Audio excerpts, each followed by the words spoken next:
Sawa. Jamani, taarifa ya uchaguzi tulifanya uchaguzi tarehe 21 mwezi wa 6 2026. Katika uchaguzi ule tawi liliteua kamati ya uchaguzi ambayo ilikuwa na mwenyekiti, katibu na wajumbe watatu. Mwenyekiti alikuwa wakili Willington Lwabiansi, na katibu wa ile kamati ya uchaguzi alikuwa ni Engineer Mohamed Kipanda. Kulikuwa na wajumbe watatu ambao walikuwa na Ivan Ngobola, Lilian Kituku na Eldred Kaboto. Katika uchaguzi ule kulikuwa na wagombea 12 ambao walichukua fomu kama ifuatavyo.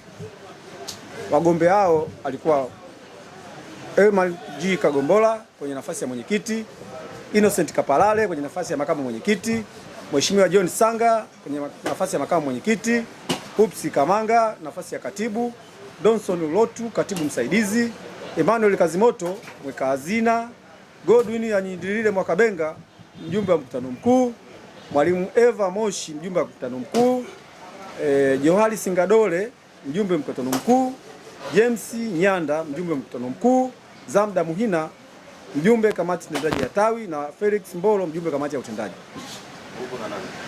Kura zilipigwa, zilikuwa kura za wazi, zilipigwa zikahesabiwa na kila mgombea aliruhusiwa kuleta mtu wake wa kuhesabu kura zake, kwa maana ya wakala wa kuhesabu kura zake. Baada ya zoezi la upigaji kura kutamatika, wafuatao walichaguliwa kuwa viongozi wa tawi kwa wingi wa kura walizozipata. Mwenyekiti, ili tuweze tuende kupanda kwenye mtumbwi kwenye mtumbwi mmoja. Tulitoa maoni kama kamati tendaji, tuona dira yetu kutoka kwenye uongozi kipindi miaka 4 ambayo ilikuwa na mambo yafuatayo. Tuna kitega uchumi. Cha kwanza nilisema kamati ikutane na mama mwenye eneo kuzungumza naye kuhusu mipango ya tawi ili tuwe na uhakika wa kitega uchumi. Sasa pale tumepanga ni vizuri kuwa na uhakika. Sasa hivi tumelipa kodi ya mwaka mzima na sisi tunapata faida pale. Kwa hiyo tuzungumze naye tuweke mazingira sawa sawa. Lakini pia tawi kuwezesha wanachama kusafiri kwenye mechi zote kwenda uwanjani zinazofanyika hapa Dar es Salaam na baadhi ya mechi za kwenda mikoani kwenye kipindi cha miaka 4. Kuongeza vitega uchumi. Sasa hivi tunacho kimoja ambacho kinaingiza milioni 1 kwa mwezi mpaka 900,000 au 800,000 kulingana na wakati. Lakini tuwe navyo zaidi 2, 3, 4. At least tuwe tuna kitega uchumi ambacho kinatuingizia hela za kutosha. Lakini pia tawi liandae chakula cha jioni yenye lengo la kukusanya shilingi milioni 20.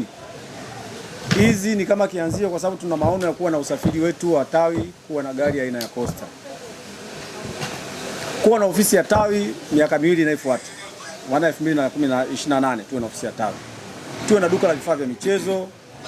Tuwe na wanachama hai wapatao 500 mpaka kufika 2030. Kuanzisha mkoba ambayo wanachama watachangia ada kidogo kidogo kila mwezi. Unajua sasa hivi kuna mtu labda kutoa 24,000 kwa wakati mmoja ni nyingi. Kitu kiwa na mkoba kila mwezi anaweka 2,000 ikifika mwisho wa mwaka analipiwa, tunamaliza. Lakini pia kuhakikisha wanachama wote wanalipa ada zao za wanachama ndani ya miezi 3 ya kwanza. Yaani sisi tuko 300 na kitu.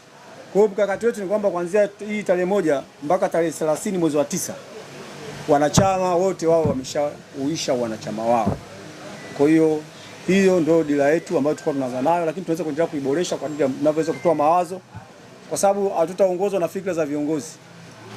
Viongozi watatoa mawazo, lakini mawazo hayo wanachama mkiona yanafaa mnayakubali, mkiona hayafai mtayaboresha, mkiona pia hayafai mna uwezo uhuru wa kuyakataa kwamba tunataka hiki na hiki na hiki na hiki na hiki. Kwa hiyo dira yetu ni hiyo kama ambavyo nilisema kwa kifupi, lakini pia tulishatuma kwenye grupu la tawi, nafikiria kule mnaweza kuisoma vizuri kaielewa. Mheshimiwa Mwenyekiti, mimi nashukuru, nimemaliza. Asante.